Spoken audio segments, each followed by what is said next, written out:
Hello नमस्कार दोस्तों, स्वागत है हमारे इस यूट्यूब चैनल इंडियन एग्जाम में। दोस्तों, आज हमने रीजनिंग के 10 अति महत्वपूर्ण क्वेश्चनों को लिए हैं।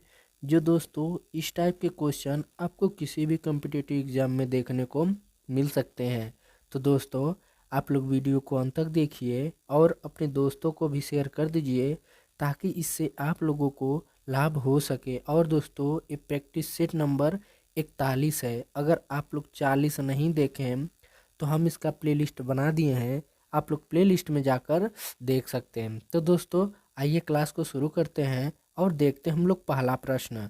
हमारा पहला प्रश्न है, कह रहा है कि नीचे दिए गए विकल्प में से संबंधित शब्द ज्ञात कीजिए। देखिए दोस्तों, ये शब्द एनोलॉजी का क्वेश्चन है और इस टाइप के एक क्वेश्चन आपको हर एग्जाम में देखने को मिल जाते हैं। तो दोस्तों, आप लोग हमारे साथ इन 10 क्वेश्चनों को हल कीजिए और हमें कमेंट बॉक्स में लिखकर बताइए कि आप लोगों ने 10 में से कितने का सही उत्तर दिया है। देखिए दोस्तों, ये सवाल जीके से भी सवाल बन जाते हैं। देखिए दोस्तों, अगर चीन का संबंध बीजिंग से है तो जापान का संबंध किससे होगा। दोस्तों ध्यान दीजिए, चीन की राजधानी क्या होती है। दोस्तों देखिए, ये जीके का क्वेश्चन है। चीन की राजधानी राजधानी क्या होती है, तो चीन की राजधानी क्या है, बीजिंग। तो उसी तरह दोस्तों जापान की राजधानी क्या होगी, तो अगर आप लोगों को याद होगा तो टोक्यो होगा। क्या होगा दोस्तों, टोक्यो जापान की राजधानी होगा। अब टोक्यो किस ऑप्शन में है, ऑप्शन नंबर इसका ए इज द करेक्ट आंसर हो जाएगा। आई होप कि ये प्रश्न आप लोग को काफ़ी अच्छे समझ में आ गए होंगे। तो चलिए दोस्तों, देख लेते हैं हम लोग अगला प्रश्न।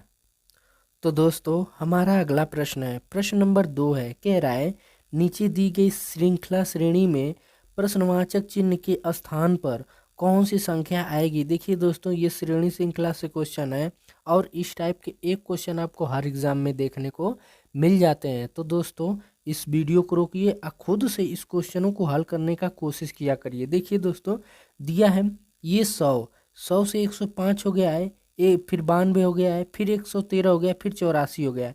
यानी दोस्तों, ये सीरीज जो चल रही है ना, अल्टरनेट सीरीज चल रही है, यानी एक को छोड़कर एक को पकड़ना है। देखिए, ये 100 है, 100 से अगर हम 92 गए, अगर 100 में से 8 हम घटा दें, ध्यान दीजिए दोस्तों, अगर 100 में से 8 घटा दें तो हमें कितना मिलेगा, 92। और दोस्तों 92 में से जब 8 घटाएंगे ना तो हमें कितना मिलेगा, 84। उसी तरह दोस्तों 105 है, 105 में से अगर हम क्या करें, 105 है, 105 से 113 हो गया है।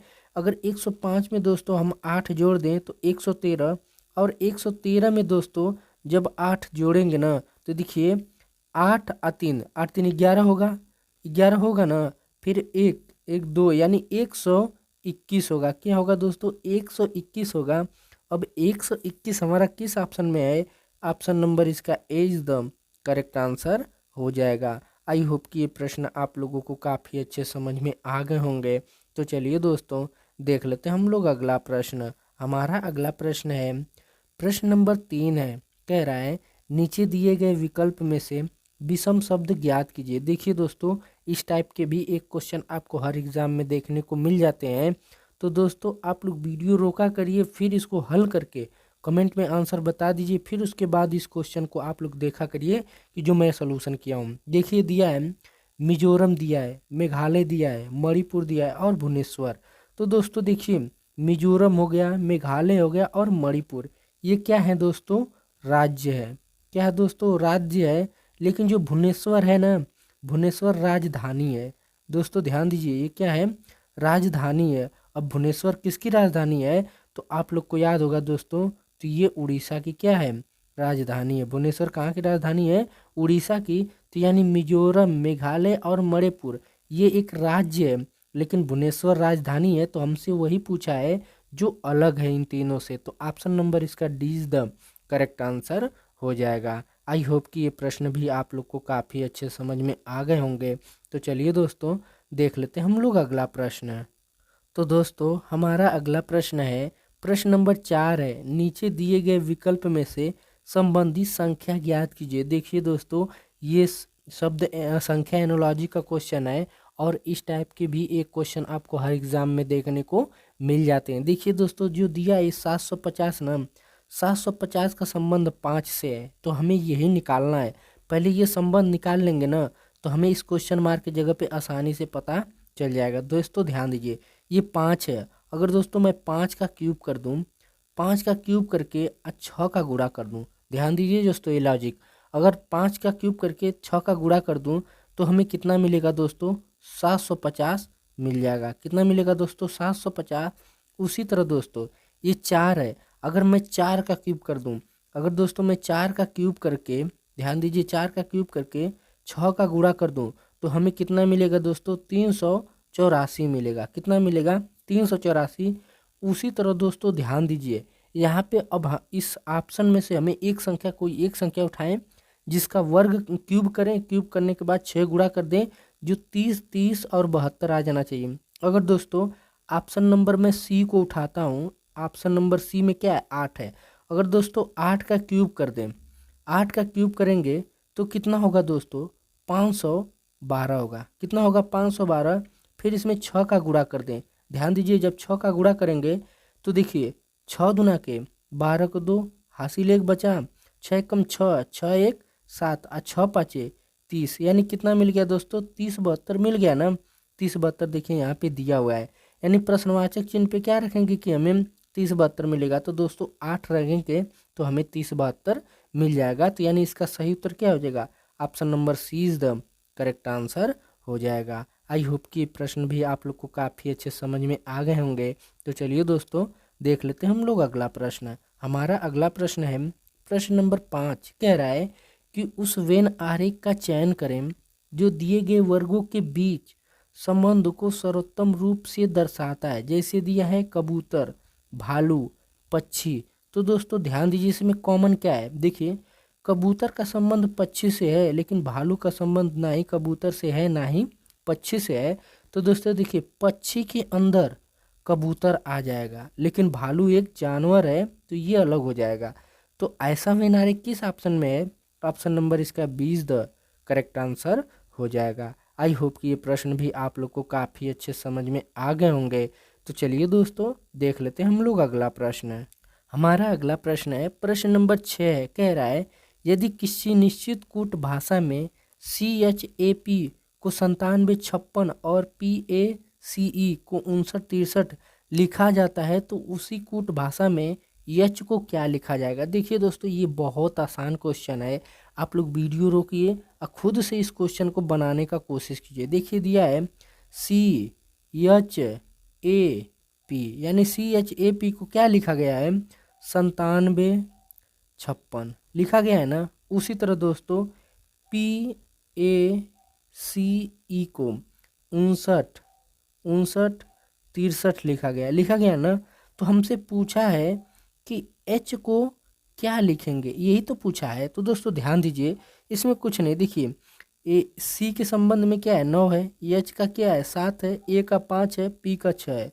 उसी तो दोस्तों इसमें भी P का 5 है, A का 9 है, C का 6 है और E का 3। हमसे पूछा क्या है दोस्तों, H का। H बराबर कितना है दोस्तों, 7 है, यानी H का कूट क्या होगा दोस्तों, 7 होगा, यानी H बराबर हमें क्या मिलेगा दोस्तों, 7 मिलेगा। अब 7 हमारा किस ऑप्शन में है, ऑप्शन नंबर इसका 20 द करेक्ट आंसर हो जाएगा। आई होप कि ये प्रश्न भी आप लोग को काफ़ी अच्छे समझ में आ गए होंगे। तो चलिए दोस्तों देख लेते हैं हम लोग अगला प्रश्न। हमारा अगला प्रश्न है प्रश्न नंबर 7, कह रहा है कि नीचे दिए गए विकल्प में से विषम संख्या ज्ञात कीजिए। देखिए दोस्तों ये काफ़ी आसान क्वेश्चन है, आप लोग वीडियो रोकिए और खुद से इस क्वेश्चन को बनाने का कोशिश कीजिए। देखिए दिया है दोस्तों 7 का संबंध 24 से है, ये हमें निकालना है। तो दोस्तों देखिए 7 में अगर मैं 3 का गुणा कर दूं तो 7 तिरिके 21 अब प्लस इसमें 3 जोड़ दूं ना तो हमें कितना मिलेगा, 24 मिलेगा। उसी तरह दोस्तों ये 13 है, अगर 13 में मैं 3 का गुणा कर दूं तो कितना मिलेगा, 13 ते 39 अब प्लस 3 जोड़ दूं तो हमें कितना मिल जाएगा, 42 मिल जाएगा। मिल गया 42 ना। उसी तरह दोस्तों 11, अगर 11 में मैं 3 का गुणा करूं अब प्लस 3 जोड़ दूं तो दोस्तों देखिए 11 3 33, 33 में जब 3 जोड़ेंगे तो कितना मिलेगा, 36। उसी तरह दोस्तों ये 5 है, अगर 5 में 3 का गुणा कर दूं अब प्लस 3 जोड़ दूं, देखिए 5 3 15, 15 में जब 3 जोड़ेंगे तो कितना मिलेगा, 18 मिलेगा। तो दोस्तों ध्यान दीजिए ऑप्शन नंबर ए, देखिए ये रूल फॉलो कर रहा है इसमें वाले में, ऑप्शन नंबर ए में भी, और देखिए ऑप्शन नंबर बी में भी ये फॉलो कर रहा है, लेकिन ऑप्शन नंबर सी में फॉलो नहीं कर रहा है और ऑप्शन नंबर डी में फॉलो कर रहा है। तो यानी हमसे पूछा है विषम ना, तो बस विषम किस ऑप्शन में है, ऑप्शन नंबर इसका सी इज द करेक्ट आंसर हो जाएगा। आई होप कि ये प्रश्न भी आप लोग को काफ़ी अच्छे समझ में आ गए होंगे। तो चलिए दोस्तों देख लेते हैं हम लोग अगला प्रश्न।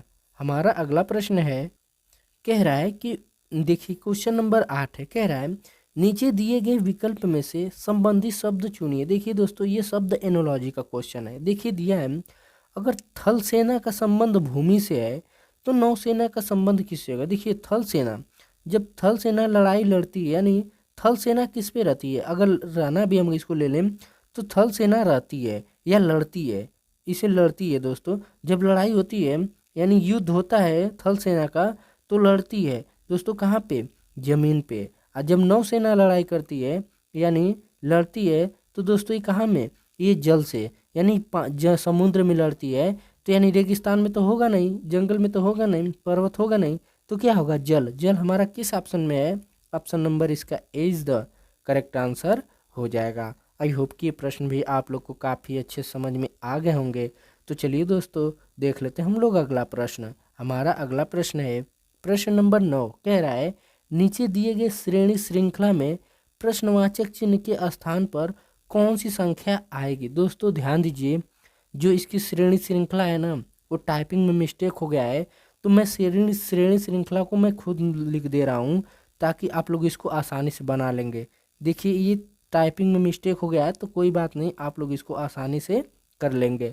और यहाँ पे दिया है 59 और यहाँ पे दिया है क्वेश्चन मार्क, यही श्रेणी श्रृंखला दिया है दोस्तों, जो टाइपिंग में मिस्टेक हो है, फिर भी कोई बात नहीं, आप लोग इसको आसानी से बना लेंगे। देखिए दिया है, जब भी ऐसा क्वेश्चन मिले तो ध्यान दिया करिए। देखिए ये 49 है, 49 से हो गया है 54, तो दोस्तों उस 49 में अगर मैं 5 ऐड कर दूं तो हमें कितना मिलेगा, 54।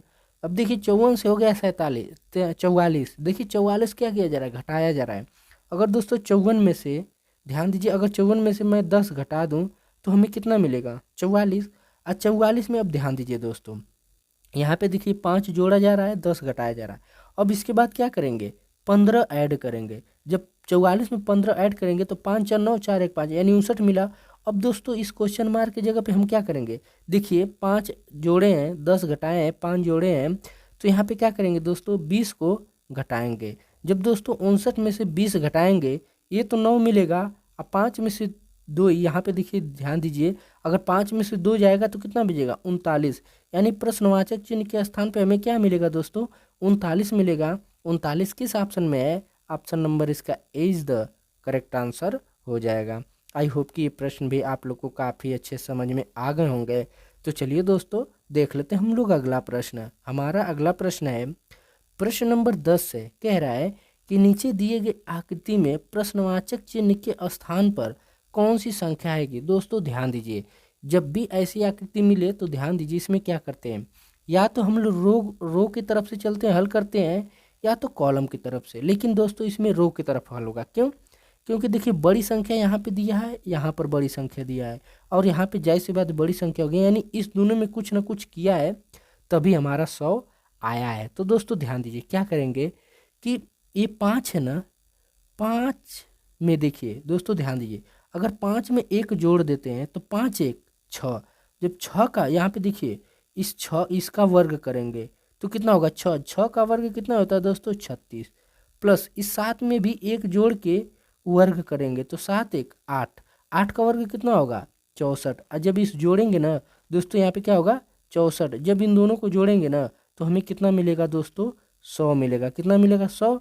उसी तरह दोस्तों इस 8 में 1 जोड़ेंगे, 8 में 1 जोड़ेंगे तो कितना मिला 9, 9 का वर्ग कितना होता है 81।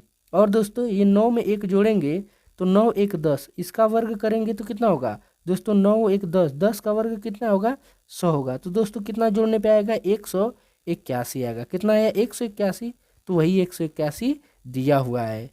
उसी तरह दोस्तों ये 11 है, अगर 11 में 1 जोड़ दूं, 11 का वर्ग 11 में 1 जोड़ कर वर्ग कर दूं यानी 12 हो गया, 12 का वर्ग करेंगे तो कितना होगा 144 होगा। उसी तरह 10, 10 में 1 जोड़ कर वर्ग कर दूं, जब 10 में 1 जोड़ कर वर्ग करूंगा तो कितना हो गया 11 11 में, यानी 11 होगा, 11 का वर्ग कितना होता है 121 होता है। जब इसको जोड़ेंगे ना तो देखिए 4 1 5, 5 हुआ, फिर देखिए 4 2 6, और यहाँ पे क्या मिलेगा 1 1 2, यानी कितना मिलेगा 265, यानी इस प्रश्नवाचक चिन्ह के स्थान पे क्या आएगा 265। 265 किस ऑप्शन में है, ऑप्शन नंबर इसका ए इज द करेक्ट आंसर हो जाएगा। आई होप कि ये प्रश्न आप लोग को काफ़ी अच्छे समझ में आ गए होंगे। तो दोस्तों मिलेंगे हम आप लोगों से अगली वीडियो में, तब तक के लिए जय हिंद, वंदे मातरम।